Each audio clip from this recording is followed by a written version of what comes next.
16. The Ship. In bed we concocted our plans for the morrow. But to my surprise and no small concern, Queequeg now gave me to understand that he had been diligently consulting Yojo, the name of his black little god, and Yojo had told him 2 or 3 times over, and strongly insisted upon it every way, that instead of our going together among the whaling fleet in harbor and in concert selecting our craft, instead of this, I say, Yojo earnestly enjoyed that the selection of the ship should rest wholly with me, inasmuch as Yojo proposed befriending us, and in order to do so, had already pitched upon a vessel which, if left to myself, I, Ishmael, should infallibly light upon for all the world as though it had turned out by chance, and in that vessel I must immediately ship myself, for the present, irrespective of Queequeg. I have forgotten to mention that, in many things, Queequeg placed great confidence in the excellence of Yojo's judgment and surprising forecasts of things, and cherished Yojo with considerable esteem as a rather good sort of god, which perhaps meant well enough upon the whole, but in all cases did not succeed in his benevolent designs. Now this plan of Queequeg's, or rather Yojo's, touching the selection of our craft, I did not like that plan at all.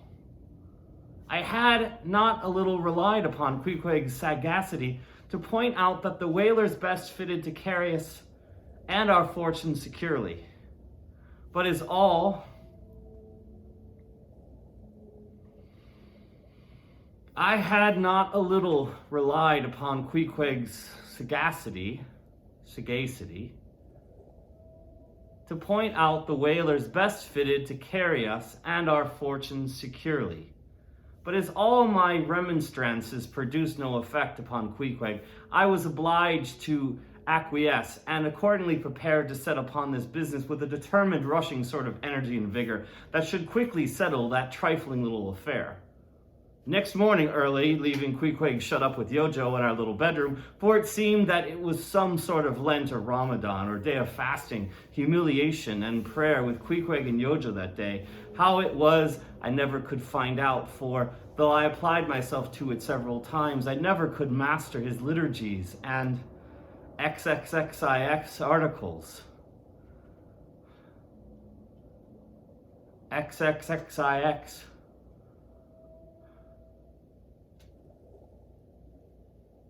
XXXIX 64 XXXIX articles. Leaving Queequeg then, fasting on his tomahawk pipe, and Yojo warming himself at his sacrificial fire of shavings, I sallied out among the shipping. After much prolonged sauntering and many random inquiries, I learnt that there were 3 ships up for 3 years' voyages: the Devil Dam, the Tit-Bit, and the Pequod. Devil Dam I do not know the origin of. Tit-Bit is obvious. Pequod, you will no doubt remember, was the name of a celebrated tribe of Massachusetts Indians, now extinct as the ancient Metis. I peered in pride upon the Devil Dam, for her, hopped over to the Tit-Bit, and finally, going on board the Pequod, looked around her for a moment and then decided that this was the very ship for us. You may have seen many a quaint craft in your day, for aught I know, square-toed luggers, mountainous Japanese junks, butterbox galliots, and whatnot, but take my word for it, you never saw such a rare old craft as the same rare old Pequod. She was a ship of the old school, rather small, if anything, with an old-fashioned claw-footed look about her, long seasoned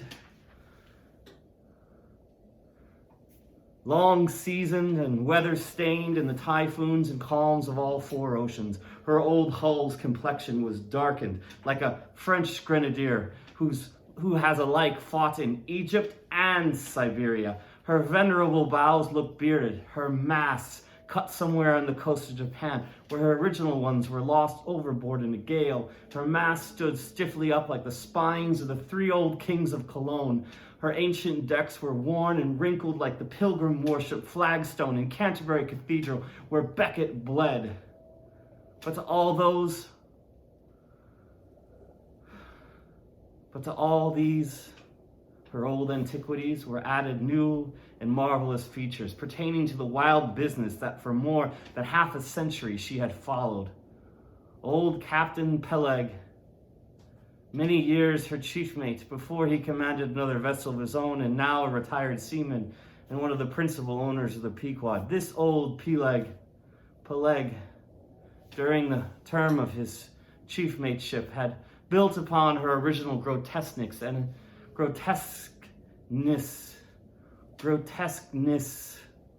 and inlaid it all over with the quaintness both of material and device, unmatched by anything except it be Thorkville Hake's carved buckler or bedstead. She was apparelled like any barbaric Ethiopian emperor, his neck heavy with pendants of polished ivory. She was a thing of trophies, a cannibal of a craft, tricking herself forth in the chased bones of her enemies. All round her unpaneled open bulwarks were garnished like one continuous jaw, with the long sharp teeth of the sperm whale inserted there for pins to fasten her old hempen thews and tendons to. These thews ran not through base blocks of landwood, but deftly traveled over sheaves of sea ivory. Scorning a turnstile wheel at her reverend helm, she supported there a tiller, and that tiller was in one mass, curiously carved from the long narrow jaw of her hereditary foe. The helmsman who steered by that tiller in a tempest felt like the Tartar when he holds back his fiery steed by clutching its jaw. A noble craft, but somehow a most melancholy. All noble things are touched with that. Now when I looked about the quarterdeck for someone having authority,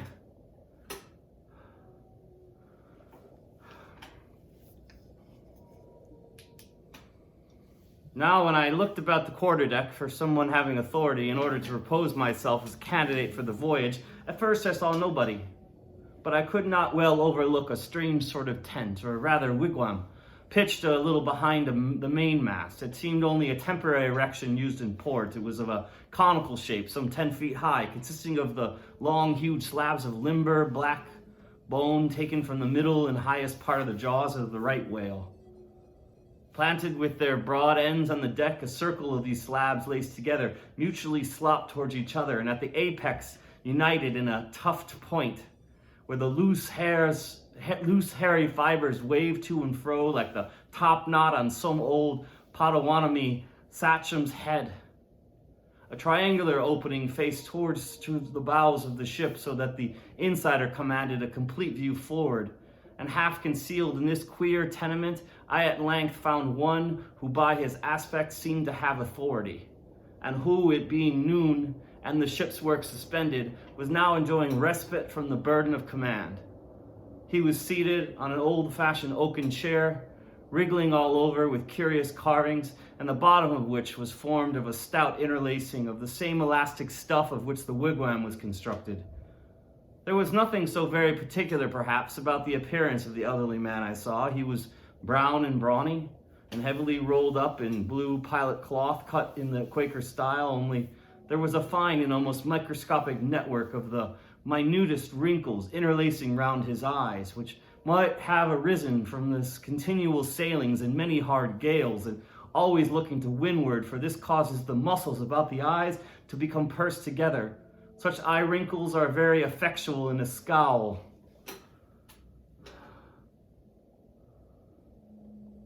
Such eye wrinkles are very affected in a scowl.